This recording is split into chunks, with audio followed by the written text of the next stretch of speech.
इस मूवी का स्टार्ट 2016 में होता है, जहां हम बहुत से क्रिमिनल्स को देखते हैं जो कि साउथ कोरिया से फिलिपाइन भाग गए थे और अब आखिरकार पकड़े जा चुके थे। उन्हें एक प्लेन के जरिए साउथ कोरिया वापस लाया जाता है, लेकिन जब वो क्रिमिनल एयरपोर्ट में पहुंचते हैं तो एक टेरिबल इंसिडेंट होता है और विक्टिम फैमिली का एक शख्स उन पे अटैक कर देता है, क्योंकि वो उन क्रिमिनल से बदला लेना चाहता था। उस आदमी ने सुसाइड वेस्ट पहनी हुई थी और वो देखते ही देखते अपने आप को बॉम्ब से उड़ा लेता है। वहाँ एक जोरदार धमाका होता है और कई लोग मारे जाते हैं, जिनमें वो क्रिमिनल्स भी शामिल थे। अब सीन 2022 में शिफ्ट होता है और हम देखते हैं कि साउथ कोरियन पुलिस 20 ऐसे क्रिमिनल्स को पकड़ने में कामयाब हो गई थी जो कि साउथ कोरिया से फिलिपाइन भाग गए थे। अब क्योंकि पुलिस ये नहीं चाहती थी कि 2016 जैसा इंसिडेंट दोबारा हो, इसलिए वो उन क्रिमिनल्स को एक कार्गो शिप के जरिए वापस साउथ कोरिया ले जाने का डिसाइड करते हैं। लेकिन इस बार जिन क्रिमिनल्स को वापस भेजा जा रहा था वो बहुत ज्यादा डेंजरस क्रिमिनल्स थे, इसलिए गवर्नमेंट उनको वापस मुल्क में लाने के लिए एलीट फोर्स को ये टास्क असाइन करती है, जिनके पास ऐसे खतरनाक क्रिमिनल्स को डील करने का एक्सपीरियंस भी था। उन क्रिमिनल्स में से सबसे खतरनाक क्रिमिनल का नाम जोंगडू था, जिस पर यह इल्जाम प्रूफ हो चुका था कि उसने 30 औरतों का रेप करने के बाद उन्हें मार दिया था। यहाँ जोंगडू के बिहेवियर से ये बात साफ जाहिर थी कि उसे अपने किए गए कामों पे कोई रिग्रेट नहीं था,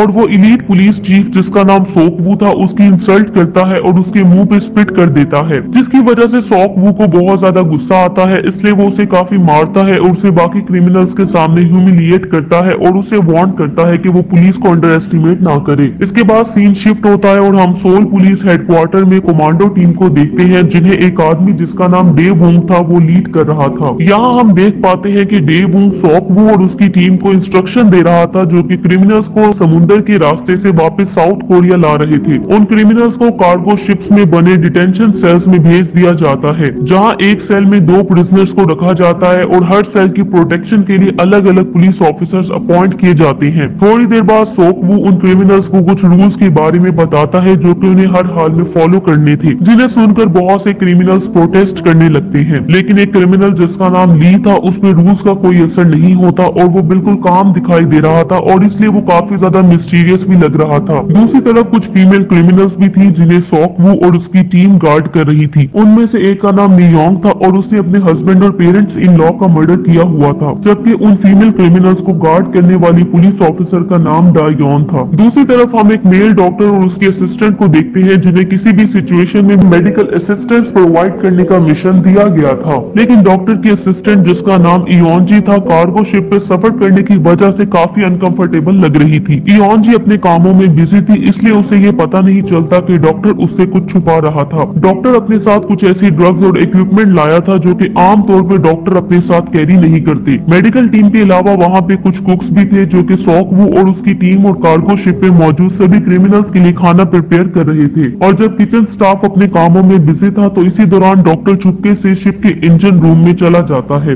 और उसके पास उसका इक्विपमेंट और कुछ मेडिसिन भी थी। तभी हमें पता चलता है कि डॉक्टर को शिप पे मौजूद सबसे ज्यादा डेंजरस क्रिमिनल को ड्रग इंजेक्ट करने का टास्क दिया गया था। उस क्रिमिनल का निकनेम अल्फा था और वो उन्हीं ड्रग्स की वजह से शिप पे सोया हुआ था। लेकिन सोकवू और उसकी टीम को अल्फा के बारे में कुछ भी पता नहीं होता, क्योंकि वो एक स्पेशल प्रिजनर था और उसे उस शिप पे डे वोंग की स्पेशल इंस्ट्रक्शन पे सीक्रेटली वहां लाया गया था। नेक्स्ट सीन में हम डे वोंग को देखते हैं जो कि अपने ऑफिस में बैठा अल्फा से रिलेटेड बहुत से क्लासिफाइड डॉक्यूमेंट्स को चेक कर रहा था, और यहाँ हमें पता चलता है कि अल्फा एक मिलिट्री प्रिजनर था। डे वोंग का अल्फा को सीक्रेटली शिप के जरिए लाने के पीछे कोई खास मकसद था, इसलिए उसने इस बारे में सोकवू और उसकी टीम को भी नहीं बताया था। दूसरी तरफ जोंगडू रात को अपनी जुबान के नीचे पहले से छुपाई गई वायर बाहर निकालता है और उससे अपनी हथकड़ी को खोलने लगता है, और अपने आप को आजाद करने के बाद वो उस वायर को दोबारा प्रिजनर को दे देता है जो कि उस सेल में उसका साथी था, ताकि वो भी अपने आप को फ्री करवा सके। इसी दौरान हम उस शिप के कुक्स को देखते हैं जो कि किसी काम की प्रिपरेशन कर रहे थे। तभी हमें पता चलता है कि वो सब जोंगडू के साथी थे जो कि भेस बदलकर कुक बने हुए थे। वो सभी जोंगडू की तरह क्रिमिनल्स थे और वो किसी को भी बेरहमी से मार सकते थे, इसलिए उन्होंने रियल कुक्स को मारने के बाद उनकी आइडेंटिटी ले ली थी और चुपके से शिप पे आ गए थे ताकि जोंगडू को फ्री करवा सके। और प्लान के मुताबिक जोंगडू के साथी मिडनाइट में अपना काम स्टार्ट कर देते हैं। 2 गार्ड्स उन्हें रोकने की कोशिश करते हैं, लेकिन वो उनको बड़ी बेरहमी से मार डालते हैं, जिसके बाद वो शिप के कंट्रोल रूम में जाते हैं और शिप क्रू को भी मार डालते हैं। वो लोग सभी कम्युनिकेशन नेटवर्क को भी डिस्ट्रॉय कर देते हैं ताकि कोई भी वहाँ से कॉल करके डे वोंग से हेल्प न मांग सके। दूसरी तरफ जोंगडू किसी बहाने पुलिस वाले को अपने सेल में बुलाता है, और जैसे ही वो वहाँ आता है तो जोंगडू उस पर अटैक करके उसे मार डालता है। इतनी ही देर में उसके साथी भी वहां पहुंच जाते हैं और वहां मौजूद बाकी पुलिस वालों को भी मार डालते हैं। दूसरी तरफ सॉकवू, जिसे अटैक की न्यूज मिल चुकी थी, वो फौरन से बाकी लोगों को इकट्ठा करने लगता है ताकि क्रिमिनल्स के साथ फाइट कर सके और उन लोगों में डायोन भी शामिल थी।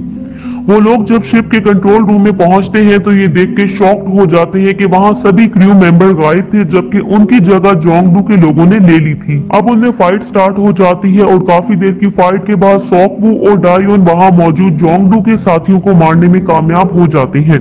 तभी डायोन को एक सर्वाइविंग क्रू मेंबर नजर आता है और वो उससे किसी ऐसे कम्युनिकेशन डिवाइस का पूछती है जिससे वो इमरजेंसी में कॉल कर सके। क्रू मेंबर उसे बताता है कि वो लोग इंजन रूम में मौजूद सैटेलाइट फोन यूज कर सकते हैं। दूसरी तरफ जोंगडू सभी प्रिजनर्स को रिलीज कर देता है, जिनमें ली भी शामिल था, लेकिन ली जोंगडू के शिप को हाईजैक करने के प्लान का हिस्सा बनने से इनकार कर देता है, क्योंकि उसे लगता था कि इस वजह से वो जल्द ही किसी बड़ी मुसीबत में फंस सकते हैं। लेकिन जोंगडू ली की वार्निंग को इग्नोर कर देता है और अपने प्लान के मुताबिक आगे बढ़ता है और कार्गो शिप का कंट्रोल हासिल कर लेता है। दूसरी तरफ डॉक्टर और उसके असिस्टेंट को जब गन शॉट्स की आवाजें सुनाई देती है तो वो अपने रूम को अंदर से लॉक कर लेती है, क्योंकि वो शिप पे होने वाले इंसिडेंट्स का हिस्सा नहीं बनना चाहते थे। दूसरी तरफ जोंगडू इंजन रूम में पहुंच जाता है, जहां एक क्रिमिनल जिसका नाम कुनबे था मरने वाले पुलिस वालों की डेड बॉडीज को रेफ्रिजरेटर में रख रहा था, लेकिन उन्हें ये पता नहीं होता कि उस वॉक इन रेफ्रिजरेटर का ड्रेन पाइप लीक हो चुका था, जिसकी वजह से मरे हुए लोगों का ब्लड पाइप से होता हुआ इंजन रूम में मौजूद अल्फा के फेस पे गिर जाता है। अल्फा, जो कि डॉक्टर की तरफ से दी गई ड्रग्स की वजह से नींद में था, फौरन से उठ जाता है और अपने आप को फ्री करने लगता है।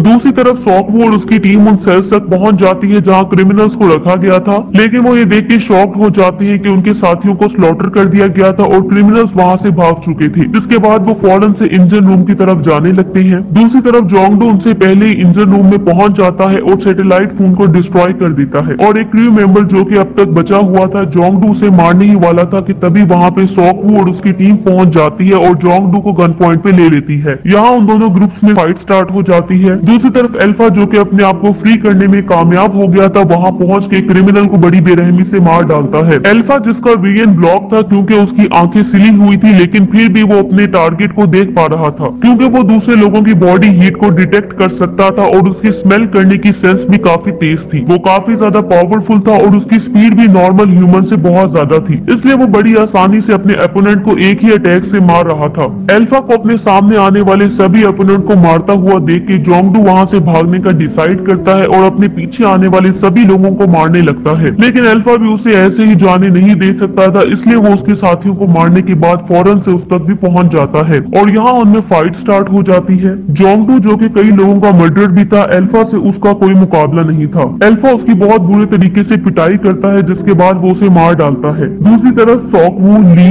डियोन और एक और प्रिजनर जो कि अल्फा के अटैक से अभी तक बचे हुए थे, वहां से भागने की कोशिश करते हैं, लेकिन अल्फा उन तक पहुंच जाता है और सॉकवू पे अटैक कर देता है। यहाँ ली उसे सॉकवू और बाकियों से डिस्ट्रैक्ट करने की कोशिश करता है, जिसकी वजह से उन्हें फाइट स्टार्ट हो जाती है, लेकिन फिर वो किसी तरह ऑटोमेटिक स्टील डोर से निकलकर बच निकलने में कामयाब हो जाते हैं, जबकि अल्फा के गेट तक पहुंचने से पहले गेट बंद हो जाता है। दूसरी तरफ डेवूंग, जो सॉकवू और उसकी टीम के साथ कांटेक्ट नहीं कर पा रहा था, सैटेलाइट इमेज यूज करता है ताकि वो ये पता लगा सके कि कार्गो शिप पे क्या हुआ है। तभी वो शिप पे होने वाले हत्याकांड को देख के शॉक्ड हो जाता है। इसी दौरान उसे एक शख्स की कॉल आती है। उस आदमी का निक नेम सीईओ था और वो शिप पे होने वाले हत्याकांड के बारे में जानता था, इसलिए वो डेवूंग को शिप पे होने वाले मेस को क्लीन अप करने का ऑर्डर देता है। यहाँ हम सीईओ की चेस्ट पे वैसा ही नंबर देख पाते हैं जैसे अल्फा की बॉडी पे भी लिखा हुआ था, जिसकी वजह से हम ये जान पाते हैं कि सीईओ का अल्फा के साथ कोई ना कोई कनेक्शन जरूर था और उसका अल्फा को शिप से लाने के पीछे भी कोई खास मकसद था, इसलिए उसने डेवूंग को उसे सीक्रेटली उसके पास लाने का ऑर्डर दिया था। दूसरी तरफ शिप पे दो क्रू मेंबर्स जो कि किसी तरह बच गए थे, बोट के जरिए वहां से भागने की कोशिश करते हैं, लेकिन तभी वहां अल्फा पहुंच जाता है और उन दोनों को मार डालता है। इयोनजी, जो कि इन्फर्मरी में थी, कातिल को कैबिन विंडो से देख लेती है। अल्फा भी उसे देख लेता है और विंडो तोड़ के उसे पकड़ लेता है और एक ही अटैक से मार डालता है। ये देख के डॉक्टर वहां से भाग जाता है और सॉकवू और बाकी लोगों तक पहुंच जाता है। यहाँ सॉकवू उससे अल्फा के बारे में इन्वेस्टिगेशन करता है। डॉक्टर उसे बताता है कि उसे अल्फा को ड्रग्स देकर सुलाने के लिए पे किया गया था, लेकिन ये उसे पता नहीं था कि वो कैसे नींद से उठने में कामयाब हो गया और लोगों को मारना स्टार्ट कर दिया। अब सॉक वू डॉक्टर और उन सब लोगों को वहां से जाने के लिए कहता है, जबकि वो खुद मजीद सर्वाइवर को ढूंढने के लिए चला जाता है। दूसरी तरफ हम कुनबे और मियोंग को देखते हैं, जो कि पुलिस गार्ड्स को मारने के बाद बाकी क्रिमिनल्स तक पहुंच चुके थे। थोड़ी देर में अल्फा भी वहां पहुंच जाता है और उन पे अटैक कर देता है। कुछ लोग जान बचा के एलिवेटर से भागने की कोशिश करते हैं। अल्फा भी एलिवेटर सीलिंग के जरिए उनका पीछा करता है और शूटिंग करने लगता है। सॉक वू जो कि वहां पहुंच चुका था, मियोंग को एलिवेटर से निकालकर बचाने में कामयाब हो जाता है, जबकि इस दौरान एलिवेटर केबल कटने से वो कुनबे पे जा गिरती है और वो मारा जाता है। यहाँ सॉक वू को लगता है कि कुनबे के साथ अल्फा भी मारा गया है, लेकिन अल्फा अभी तक जिंदा था। वो उठ के खड़ा हो जाता है और सॉक वू की तरफ बढ़ने लगता है। ये देखकर वो मियोंग को वहां से लेके भाग जाता है और उसे वॉक इन रेफ्रिजरेटर में बंद कर देता है, जबकि वो खुद अल्फा के साथ फाइट करने के लिए तैयार हो जाता है।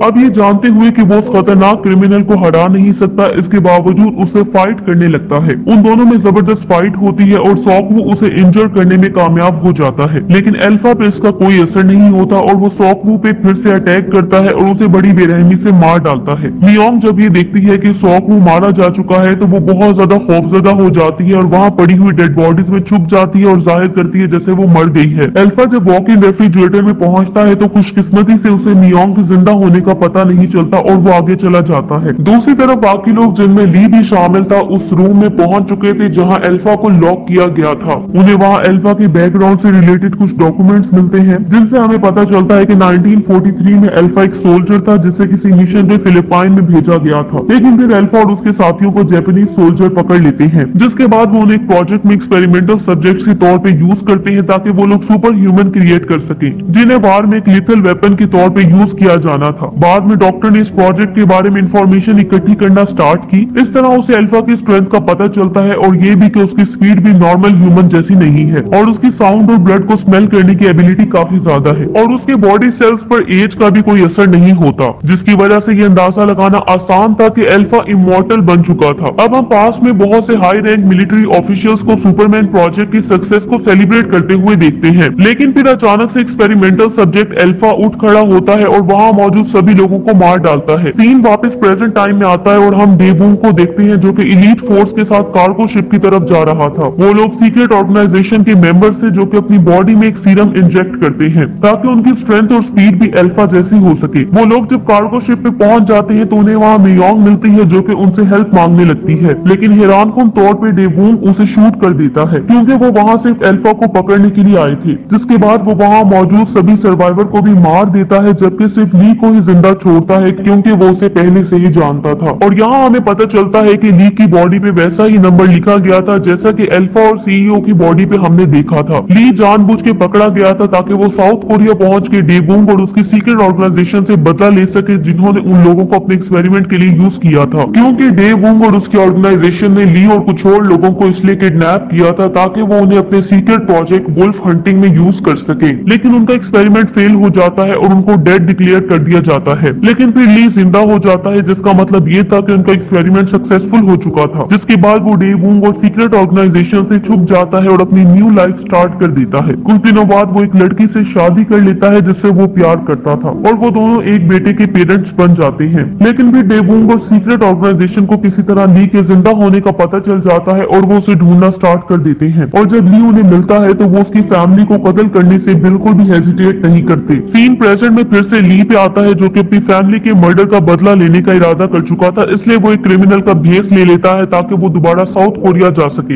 यहाँ डेवूंग और ली इसी बात पे आपस में लड़ रहे थे कि तभी वहाँ अल्फा भी पहुंच जाता है और उन पे अटैक कर देता है। अब डेवूंग और उसकी इलीट फोर्स के साथ अल्फा की जबरदस्त फाइट होने लगती है, जो कि बड़ी आसानी से इलीट फोर्स को खत्म कर रहा था। लेकिन डेवूंग उसे इंजर करने में कामयाब हो जाता है क्योंकि उसकी बॉडी में इंजेक्ट किए गए सीरम की वजह से वो भी काफी पावरफुल हो चुका था, इसलिए वो आखिरकार अल्फा को मारने में कामयाब हो जाता है। जिसके बाद वो ली के साथ फाइट करना जारी रखता है। यहाँ हम देख पाते हैं कि डेवूंग ली से काफी ज्यादा पावरफुल लग रहा था, लेकिन फिर भी ली हार मानने वाला नहीं था और वो डेवूंग का मुकाबला बड़ी बहादुरी से कर रहा था। और एक जबरदस्त फाइट के बाद आखिरकार वो डेव वूंग को सी में फेंक देता है और खुद भी उसके पीछे छलांग लगा देता है। दूसरी तरफ हमें इस मूवी की सबसे इम्पोर्टेंट बात पता चलती है और वो ये कि सीईओ भी एक सोल्जर था जिसे 1943 में अल्फा की तरह जापानीज की तरफ से एक्सपेरिमेंटल सब्जेक्ट के तौर पे यूज किया गया था। लेकिन सीईओ अल्फा से काफी ज्यादा पावरफुल था, इसलिए वो सीक्रेट सुपर ह्यूमन प्रोजेक्ट को जारी रखने के लिए एक सीक्रेट ऑर्गेनाइजेशन बनाता है और उसी प्रोजेक्ट में वो ली को एक सब्जेक्ट के तौर पे यूज करता है। यहाँ हम देखते हैं कि सीईओ एक लड़के से मिलता है जो कि उसका एक्सपेरिमेंटल सब्जेक्ट था और ये लड़का कोई और नहीं बल्कि ली का बेटा था जो कि अभी तक जिंदा था और उसी बेस पे होस्टेज बना के रखा गया था, क्योंकि डेव वूंग को उसे मारने से पहले पता चल चुका था कि उस बच्चे में अपने फादर ली के सुपर ह्यूमन वाले जीन्स मौजूद थे। इसलिए वो पहला सुपर ह्यूमन था जिसे पावरफुल होने के लिए किसी भी सीरम की जरूरत नहीं थी। मूवी के लास्ट सीन में हम ली को देखते हैं जो कि डेव वूंग को डुबोने के बाद सरफेस पे आ जाता है और मेन लैंड की तरफ बढ़ने लगता है और उसका इरादा सीक्रेट ऑर्गेनाइजेशन के बाकी लोगों को मारने और ऑर्गेनाइजेशन को डिस्ट्रॉय करने का था। इसी के साथ ये मूवी एंड हो जाती है। Thank you.